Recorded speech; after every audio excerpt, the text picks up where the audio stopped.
Well, good damn afternoon, Americans. Jericho Green here with you once again. Hit the link in the description box. Get your hands on some brand new green gear. Now, unless you've been living under a rock that's stuffed under another rock, then you know what's going on or what has gone on in Venezuela. We have captured Maduro, the former president slash dictator slash narco terrorist of Venezuela. And now some female vice president has taken his place. So you have people, of course, anything that Trump does, if Trump were to film himself getting up and putting his shoes on, the left would be like, oh, he put the wrong shoe on first. That's what white supremacist does. He tied this kind of loop, so that's a dog whistle to all this bullshit, right? So he authorized a strategic military strike at some military installations, and the military captured Maduro and his wife. And there has been like a $25 million bounty on his head. Old Sloppy Joe during the sweet and sour sniffles lockdowns. And if you're wondering why I call it the sweet and sour sniffles, because it came out of China, didn't it? Remember those white takeout boxes that you used to get the sweet and sour pork in? That bright red that doesn't occur in nature? So that's why I call it the sweet and sour sniffles. So when we had that shit going on, old Sloppy Joe got up there with a mask on. Could you imagine somebody who's hard to understand anyway? You're going to put a piece of cloth over their mouth. So he is talking about how much of a bad hombre this guy is, and he's the one who put the fucking bounty on his head. So you got a $20 or $25 million bounty on this fool's head, but you're going to complain when your government captures him? Didn't your government didn't the government agency, the military, whoever executed the capture, the mission, didn't they just save the government $20 or $25 million? Because now you don't have to give it to somebody for catching his ass or telling you where he is, telling you I just saw him come out of 7-Eleven. Like, what the fuck? So, of course it's bad, even though the Democrats and others put the bounty on his head, talked about the bounty, talked about how terrible he was. But now that Trump captures him, oh, that's awful, and you need to let him go. Let him go! He's a dictator. He steals the money, the property of his people. He jails his political opponents, people who speak against him.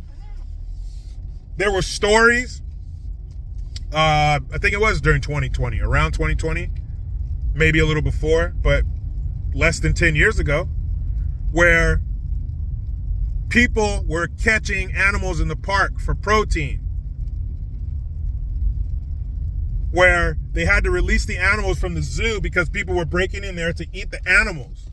Guys, when's the last time you were so fucking hungry that you went to the zoo or you went to the park to try to snag a squirrel or a pigeon or a crow?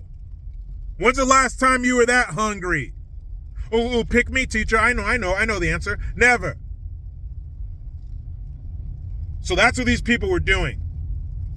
Jumping into dumpsters to get food that the grocery stores threw away because it rotted.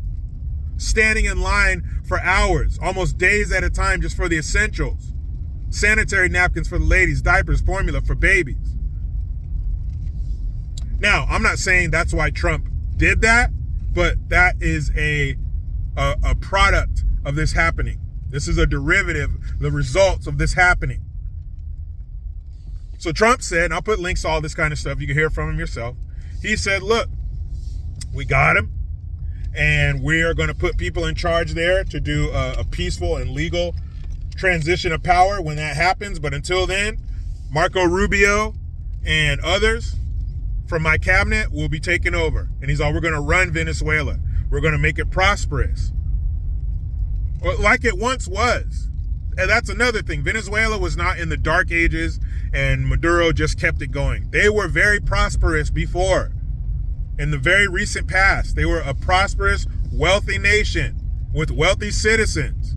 Another reason this is good, that Maduro was captured, is when Venezuela is fixed, when it's repaired and it's prosperous again and it's clean and there's opportunity there, guess where I'm hoping most of, if not damn near all of, illegal Venezuelans will go?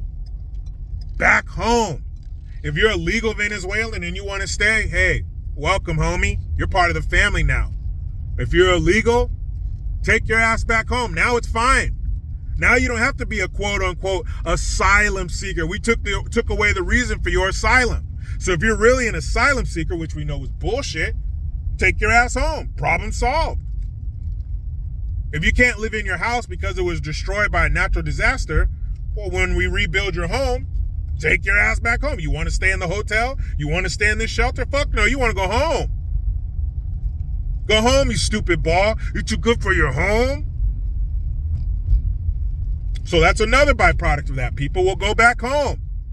Here's another good thing about that. 303 billion barrels of oil. $303 billion, or I'm sorry, 303 billion barrels of oil. That's what we have control of now. That's what we have ownership of, possession of right now. It's 303 billion barrels of oil. That's in the neighborhood of $20 trillion. What's our deficit? 37? Minus 27, carry the zero. It's a lot of money off our deficit. And here's another thing that I learned. Okay, here's another thing that I learned long ago when I was in school. I learned about this thing called supply and demand. If there's a lot of supply, the demand goes down. It's not special. Doesn't mean anything. It could be a gold bar. But if everybody has 15 of them, it's a gold bar, but we all have them. It don't mean shit anymore. It's not as valuable. So if we have a shitload of oil, what happens to the cost of everything that oil goes into, including gasoline? Gets pretty fucking cheap, huh? Gets pretty damn cheap. Here's the best part about it. Guess what Venezuela was sending up here? Not just illegals, dope, fentanyl. How many Americans was that knocking off every year? More than 100,000? More than 100,000 dead Americans every year from that damn fentanyl.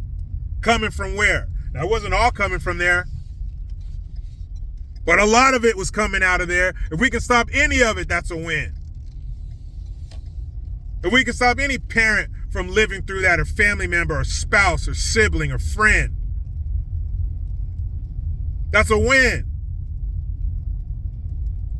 So we just kicked fentanyl in the nuts. We just kicked the oil industry in the nuts.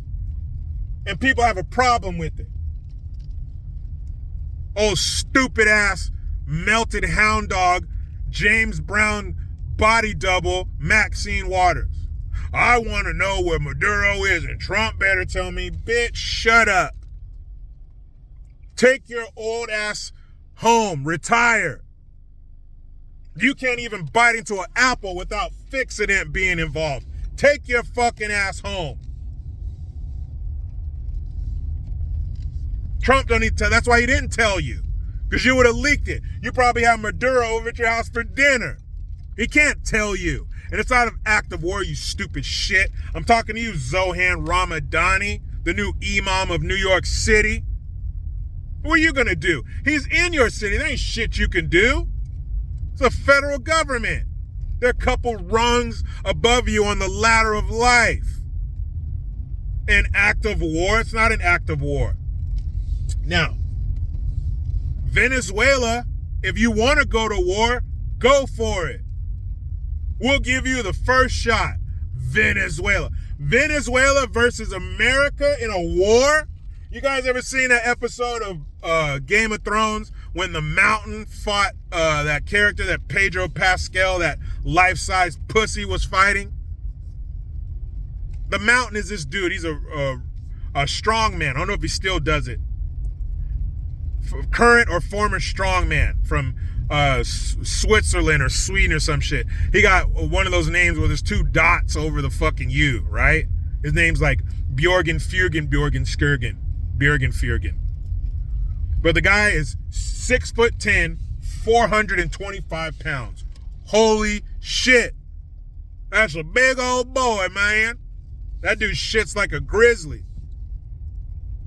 He needs industrial toilets in his house.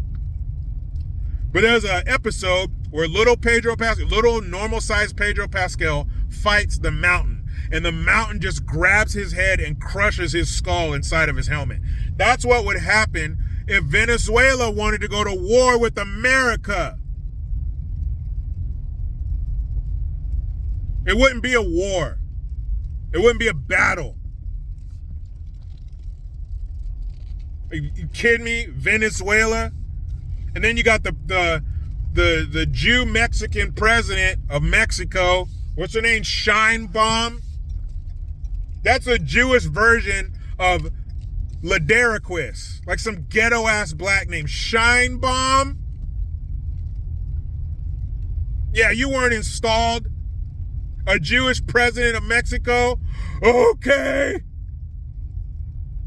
Her dumbass, who does whatever, who basically goes along with us. See, all these leaders that are close to America, they get real brave and shit.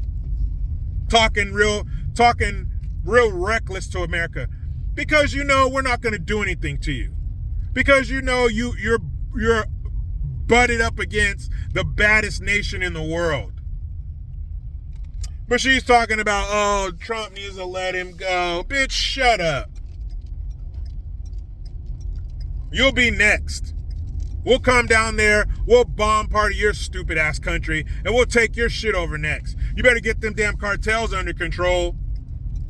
Because if you think we're going to allow some dictator next to us who's selling oil at far too high a price, doing business with our mortal enemy in the world, and killing 100,000 of our citizens, you must be out your damn mind. And look at Maduro and his wife sitting in a jail cell somewhere. Some kind of fucking CIA black site or some shit. And the memes of Maduro in jail with Diddy is hilarious. There's one where Diddy's dancing in front of her in a cell and they're in an orange jumpsuit. And Diddy's dancing in front of him and there's a little gif with a bow on it, on his crotch, on Diddy's crotch. But just think, these people, these dictators of these countries, their citizens are living in squalor, filth. But he's, living a 5-star lifestyle. The travel, the food, the security, the opulence, probably the weird sex he was into. The shopping that she got to do, the jewelry and the money and the drugs and the excess. Not anymore. Not anymore. Now you're in the custody of the U.S. government. Now, we're not going to abuse you, maybe. And even if they did, I don't give a shit. They can waterboard him, hook up some electrodes to his neck. I don't care. And here's the most important thing. What do the citizens of Venezuela think? All the videos I've seen of looks like millions of people in the streets in Venezuela, people here in the streets celebrating, talking about what their families went through, what their families endured, what they escaped. By all accounts, the Venezuelans are okay with it.